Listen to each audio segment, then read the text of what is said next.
Hello students, आप सभी का स्वागत है प्रशिक्षण क्लासेस के इस ऑनलाइन प्लेटफॉर्म पर। मैं हूं वैष्णवी मिश्रा, आप लोग की रीजनिंग मेंटोर। आप लोग के लिए लेके आई हूं आज पजल के कुछ इंपॉर्टेंट क्वेश्चन। जैसा कि आप सभी लोग जानते हैं कि सुपर 30 बैच अनाउंस हो चुका है और इस बैच में हम आप लोग के लिए लेके आते हैं chapter wise previous year question जो कि बेस होते हैं आपके upcoming RRB, NTPC and railway group D के लिए। तो जो भी बच्चे यहाँ पर तैयारी कर रहे हैं वो यहाँ पर क्लास को ज्वाइन कर सकते हैं। अगर क्लास आपको पसंद आता है तो क्लास को लाइक करिएगा, शेयर करिएगा और अगर आप हमें पहली बार सुन रहे हैं तो चैनल को सब्सक्राइब करिएगा। तो चलिए बढ़ते हैं, पजल को आज हम लोग कैसे पजल्ड कर सकते हैं, ना कि हम लोग पजल हों, है ना। यानी कि बहुत से बच्चे पजल से पजल्ड हो जाते हैं, परेशान हो जाते हैं। तो आज इस पजल को पजल्ड करने का तरीका हम लोग जान लेते हैं। ये हमको क्या परेशान करेगा, हम इसी को परेशान कर देंगे, है ना। तो आज सीखते हैं यहाँ पर कि हम पजल के क्वेश्चन को कैसे अटेम्प्ट करेंगे, क्या अप्रोच रहने वाली है हमारी, ताकि एग्जाम में जब भी पजल का क्वेश्चन आए तो हम पजल ना हो बल्कि हम इस पजल को पजल्ड करके आए। तो स्टार्ट करते हैं अपने पहले क्वेश्चन के साथ में। आपका पहला क्वेश्चन लिखा हुआ है PQRS and T compare their weights. Q is lighter than only S. R is not the lightest. P is heavier than R but lighter than Q. The weight of the heaviest person is 84 kg. The weight of the second lightest person is 46 kg. What is the possible weight of T? इस type के जो questions होते हैं जिसमें possible wait पूछा जाता है, बच्चे बहुत कंफ्यूज होते हैं, बहुत ज़्यादा वो या तो वो क्वेश्चन गलत करके आते हैं या फिर वो छोड़ के आते हैं। तो आइए देखते हैं इसको कैसे हम अटेम्प्ट करेंगे। सबसे पहले यहाँ पर आपको एक चीज़ मैं बता दूँ, जब भी इस टाइप के क्वेश्चंस आते कंपैरिजन हो रहा होता है तो आपको यहाँ पे कंपैरिजन के लिए एक चार्ट बनाना होता है। जैसे यहाँ पे कितने लोग हैं, 5 लोग हैं, तो आपको क्या करना है, 5 प्लेसेस बना लेनी है। 1 1 2 3 4 5, ये 5 प्लेसेस बना लिया। अगर यहाँ पे 6 पर्सन होते तो 6 प्लेसेस बनाते, 7 पर्सन होते तो 7 प्लेसेस बनाते, ठीक है। अब आप ये साइन देख रहे हैं, इस साइन को हम बोलते हैं क्या, ग्रेटर देन, यानी कि से बड़ा है। यानी कि ये वाला जो पर्सन किससे बड़ा है, इस वाले से बड़ा है, ये वाला पर्सन इससे बड़ा है, ये वाला पर्सन इससे बड़ा है एंड ये वाला पर्सन इससे बड़ा है। कहने का मतलब यहाँ पे ये हो गया कि ये वाला जो पर्सन इन सभी में से सबसे बड़ा है एंड ये वाला पर्सन इन सभी में से सबसे छोटा है, राइट। इसको हम क्या बोलते हैं, ग्रेटर देन बोलते हैं, अभी हमने आपको बताया। अब यहाँ पे क्या करना है, एक एक लाइन को पढ़ते जाना है एंड जो भी चीज़ें हमको यहाँ पे इंफॉर्मेशन मिल रही है उसको हमें सिंबॉलिक फॉर्म में लिखते जाना है। Q is lighter than only S। Q केवल और केवल हल्का है किससे, S से। इसके आगे आप एक लाइन इसमें और ऐड कर दीजिए अपनी तरफ से कि Q केवल और केवल अगर S से हल्का है, इसका मतलब क्या हो गया कि Q बाकी सबसे भारी है, राइट। अगर मैंने कहा कि Q केवल और केवल S से हल्का है, इसका मतलब क्या होगा कि वो बाकियों से भारी है। बाकियों से भारी है इसका मतलब आपको S यहाँ रखना है एंड Q यहाँ रखना है, राइट। अगर Q S से हल्का है तो क्या हो गया, बाकियों से क्या हो गया, भारी हो गया। तो देखिए इससे भी भारी होगा, इससे भी भारी होगा एंड इससे भी भारी होगा, ठीक है। R is not the lightest, R यहाँ पर सबसे हल्का पर्सन नहीं है, यानी R यहाँ पर नहीं आएगा। R कहाँ, R यहाँ पर नहीं आएगा, ठीक है। R को आप यहाँ पे नहीं रख सकते, R इस प्लेस पे नहीं आएगा, ठीक है। P is heavier then R, P heavy है, किससे हैवी है, R से हैवी है, but lighter than Q। But lighter than Q का मतलब यहाँ पे क्या हो गया, बट का जरा कॉन्सेप्ट समझ लीजिए। बट का मतलब क्या होता है, यानी कि लेकिन की अगर हम बात करें यहाँ पर, तो लेकिन का मतलब यहाँ पे क्या होता है, इसको समझ लेते हैं। जब भी आपके सामने बट आ जाए या लेकिन आ जाए तो आप देखो कि इसके पीछे से बैक साइड में जब जाओगे तो कौन सा नाम आपको दूर मिल रहा है। तो अगर आप बट से पीछे जाओगे तो देखिए आर जो है वो तो पास में है, पी यहाँ पर क्या है, सबसे दूर है। तो यहाँ पे बात किसकी की जा रही है, पी की बात की जा रही है। हिंदी में भी करना चाहें तो हिंदी में भी देख लीजिए, लेकिन से जब आप बैक जाओगे तो आपको यहाँ पे पी मिल रहा है, आर मिल रहा है। आर नज़दीक है या पी नज़दीक है, या हम ये कहें दूर कौन है, तो पी दूर है, तो यहाँ पे पी की बात हो रही है, राइट। आप इसको कैसे पढ़ेंगे, पी आर से भारी है, ठीक है, P is heavier than R, P जो है आर से भारी है लेकिन P Q से हल्का है, आप इसको ऐसे समझ सकते हैं, ठीक है। P क्या है, Q से हल्का है, तो हमने इसको यहाँ पे बना दिया। अब देखा हमने क्या कि Q के बाद में, Q से पहले यानी Q से हल्के में कौन आ रहा है, P और R आ रहा है। R इस प्लेस पे आ नहीं सकता, तो सिंपल सी बात है P और R आपको यहीं पर रखना पड़ेगा। यहाँ पे आपने P रख दिया एंड यहाँ पर आपने R रख दिया। 1% बच रहा है कौन, T, आपने T को यहाँ पे रख दिया। अब यहाँ पे आपसे पूछ क्या रहा है, टी का संभावित भार क्या हो सकता है। अभी रुकिए, अभी यहाँ पे और भी इंफॉर्मेशन दी है। The weight of the heaviest person is 84 kg। जो हैवीएस्ट पर्सन है उसका वेट कितना है, 84 kg। और जो सेकेंड लाइटेस्ट पर्सन है उसका वेट कितना है, 46 kg। यानी आर का वेट यहाँ पर कितना हो गया, 46 kg। अब आप क्या बता सकते हैं यहाँ पर कि टी का संभावित भार क्या होगा। बिल्कुल बता सकते हैं। देखिए टी का जो भी भार होगा 46 से तो कम होगा, क्योंकि आर जो है वो टी से भारी है, और अगर आर बच्चा टी से भारी है यानी कि 46 से तो कम ही होगा टी का वेट। तो देखिए 48 हो सकता है क्या, नहीं हो सकता।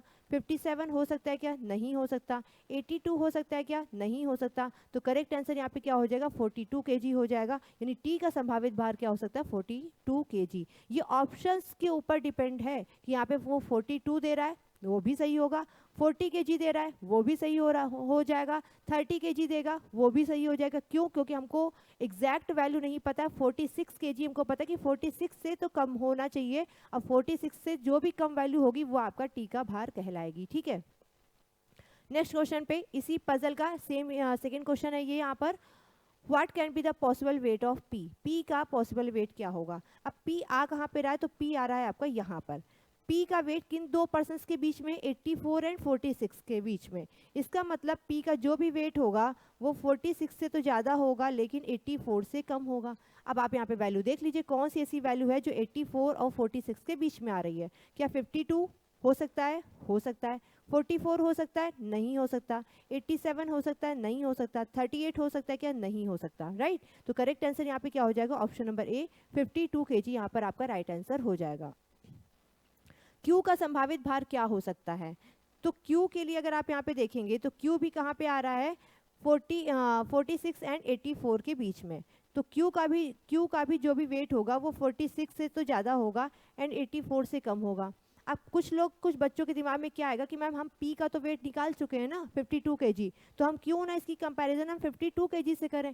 तो बेटा कभी भी ये गलती मत करना कि 52 kg से आप कंपैरिजन करने लगो। ऐसा इसलिए क्योंकि ये ऑप्शन पे बेस है, आपका फिक्स इन्फॉर्मेशन नहीं है। 46 से बड़ी वैल्यू आपकी पी का वेट हो सकती है एंड 84 से छोटी वैल्यू आपका पी का वेट हो सकती है। अब यहाँ पे अगर 52 kg दिया है तो 52 kg आपका आंसर है। यहाँ पे 50 kg दिया है वो भी आपका आंसर है। यहाँ पे 60 kg दिया है वो भी आपका आंसर है। यहाँ पे 65 kg दिया होगा वो भी आपका आंसर है। यानी कि पी का आप एग्जैक्ट वैल्यू नहीं बता सकते हैं, और जब तक आप एग्जैक्ट वैल्यू नहीं बता सकते तब तक आप यहाँ पर उस वैल्यू को पुट नहीं करेंगे। तो क्यू का जो भी वेट होगा वो 46 से तो ज़्यादा होगा लेकिन 84 से कम होगा। तो क्या 72 हो सकता है क्या, हो सकता है। 86 हो सकता है, नहीं हो सकता। 42 हो सकता है, नहीं हो सकता। 39 हो सकता है, नहीं हो सकता। ऑप्शन नंबर ए यहाँ पर आपका राइट आंसर हो जाएगा।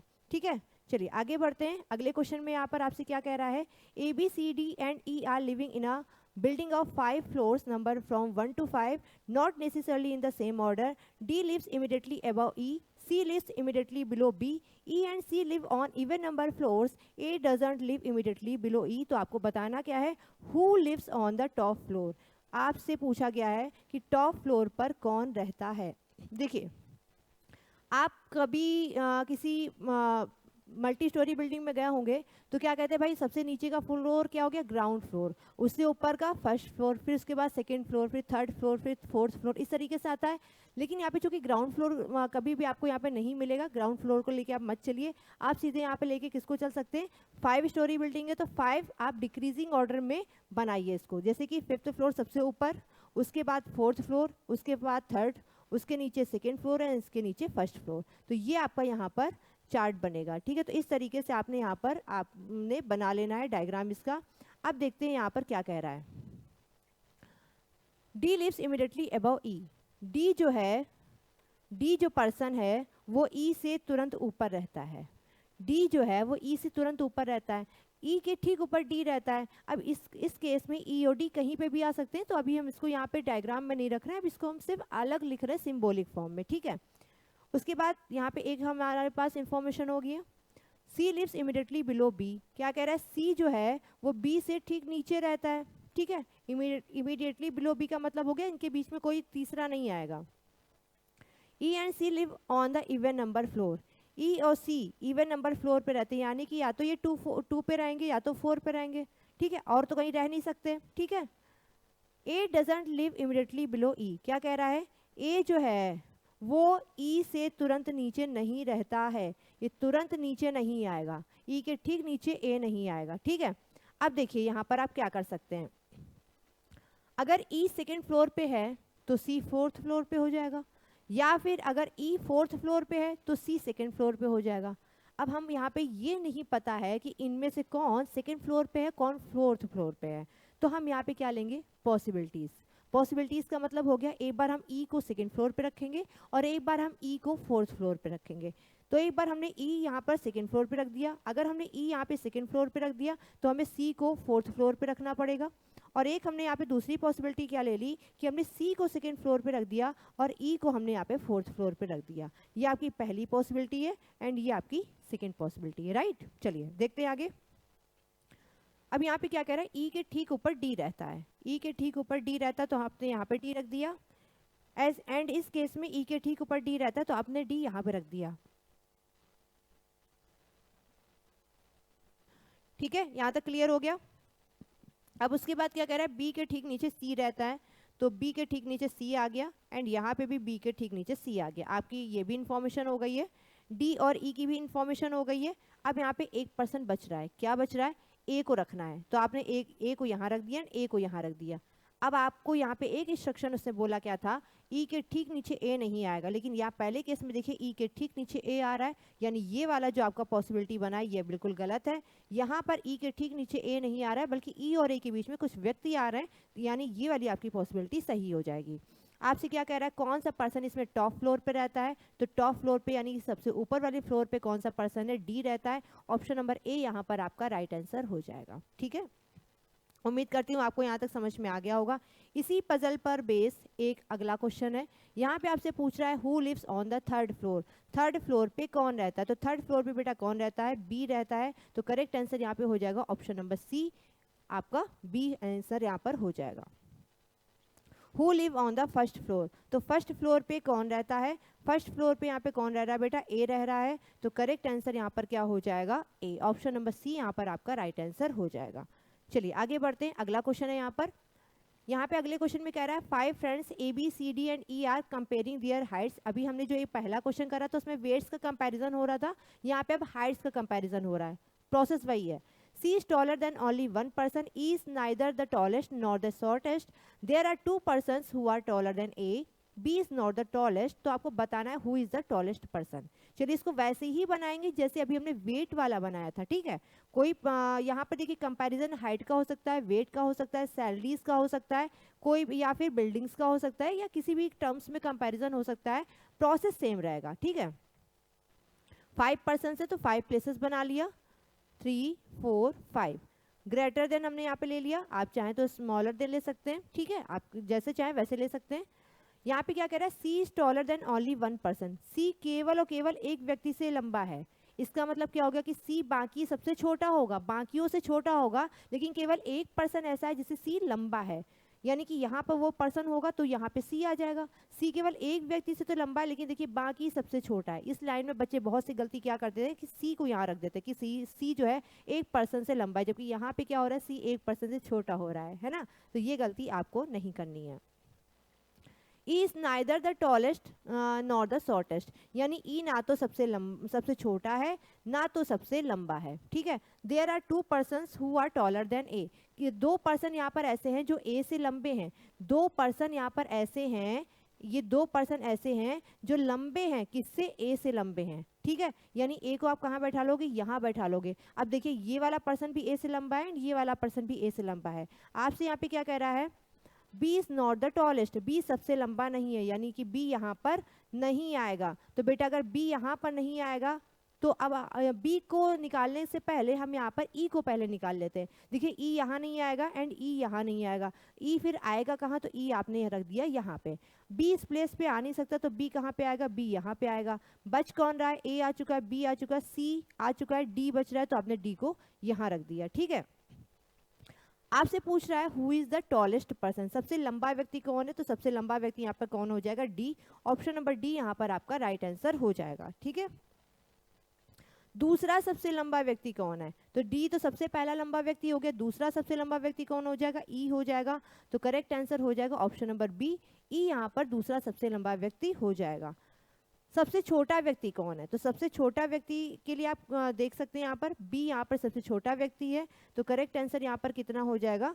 बी हो जाएगा, यानी ऑप्शन नंबर ए यहाँ पर आपका राइट आंसर हो जाएगा।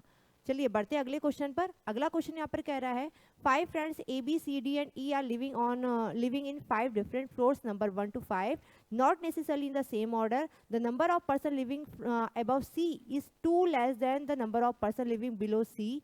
E lives on the second floor, D does not live on the top floor, B lives below A, C doesn't live immediately below or immediately above D. तो आपको बताना है who lives immediately above C.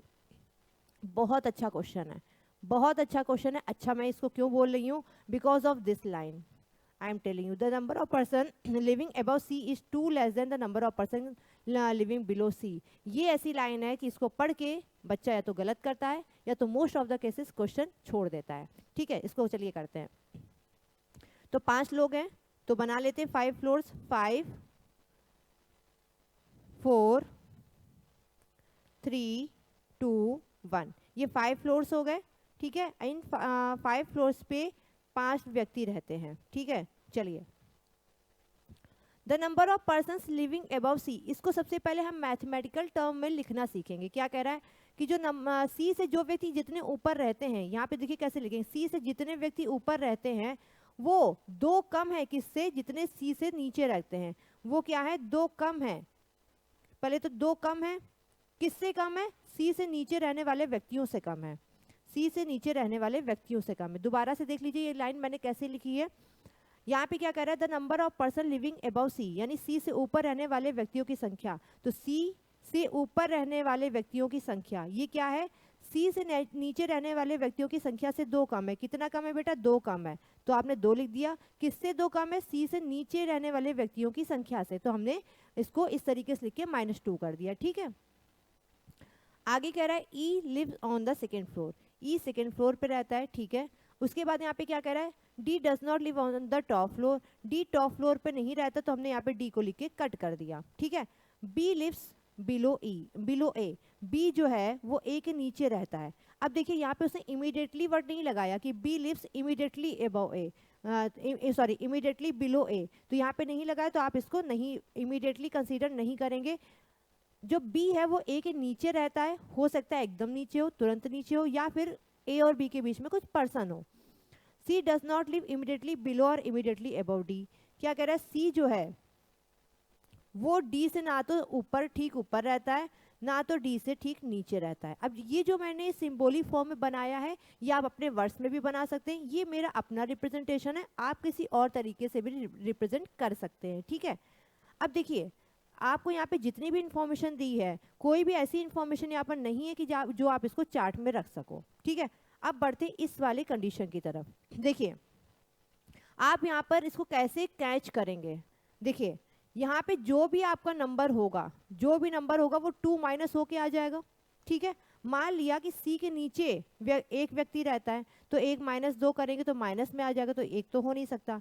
सी देखिए मैंने एक बार अभी क्या लिया, सी के नीचे 1 लिया, अब यहाँ पे हमने क्या कर दिया 2 ले लिया, तो सी के नीचे कितने व्यक्ति रहते हैं? 2। अगर सी के नीचे बेटा 2 व्यक्ति रहते हैं तो सी के ऊपर तो 0 होने चाहिए, तो यहाँ पे 2 व्यक्ति आ रहे हैं, यानी यहाँ पर ये भी वैल्यू फिल नहीं होगी। सी के नीचे हम यहाँ पे 3 ले लेते हैं। ठीक है, कि सी के नीचे यहाँ पर कितने रह रहे हैं?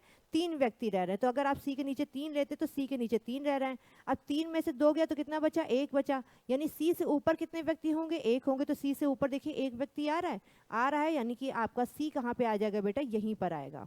ठीक है, चलिए देख लीजिए इसको, आपका सी यहाँ पर आ गया।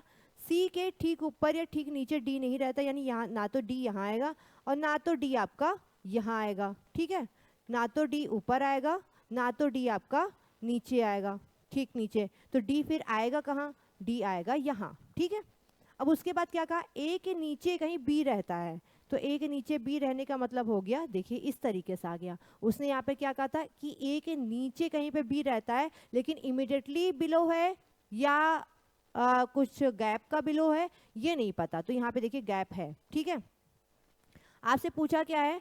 Who lives immediately above sea, सी के ठीक ऊपर कौन रहता है, तो सी के ठीक ऊपर कौन रह रहा है बेटा, ए रह रहा है। करेक्ट आंसर यहाँ पे क्या हो जाएगा, ऑप्शन नंबर ए। ठीक है, चलिए आगे बढ़ते हैं। सबसे निचली मंजिल पे कौन रहता है, तो सबसे नीचे की मंजिल पे कौन रह रहा है, डी रह रहा है।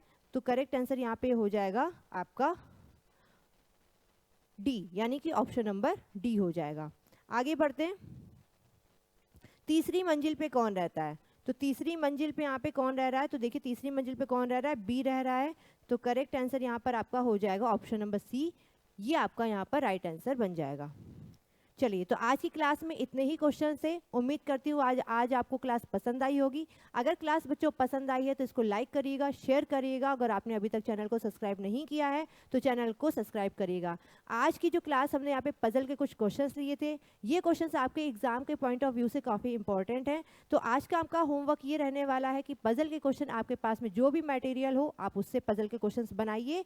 और इसमें बनाते हुए आपको बहुत से ऐसे भी क्वेश्चंस मिलेंगे जो शायद आपको स्टार्टिंग में समझ में ना आए। तो अगर स्टार्टिंग में आपको समझ में नहीं आ रहा है, आप उनको लीव कर दीजिए। आप जितना प्रैक्टिस करेंगे उतने अच्छे से इस चैप्टर को आप कैच कर पाएंगे। तो आज के लिए इतना ही। मिलते हैं अनदर वीडियो में एक अनदर टॉपिक के साथ में और उसके PYQ एंड कॉन्सेप्ट के साथ में। तब तक अपना ख्याल रखिएगा और अच्छे से पढ़ाई करती रहिएगा। एग्ज़ाम आपके बहुत जल्दी नज़दीक आने वाले हैं। इवन अगर मैं कहूँ तो बहुत ज़्यादा टाइम नहीं बचा एग्ज़ाम में, तो अच्छे से प्रिपरेशन करते रहिएगा। फिर मिलेंगे, तब तक के लिए नमस्कार।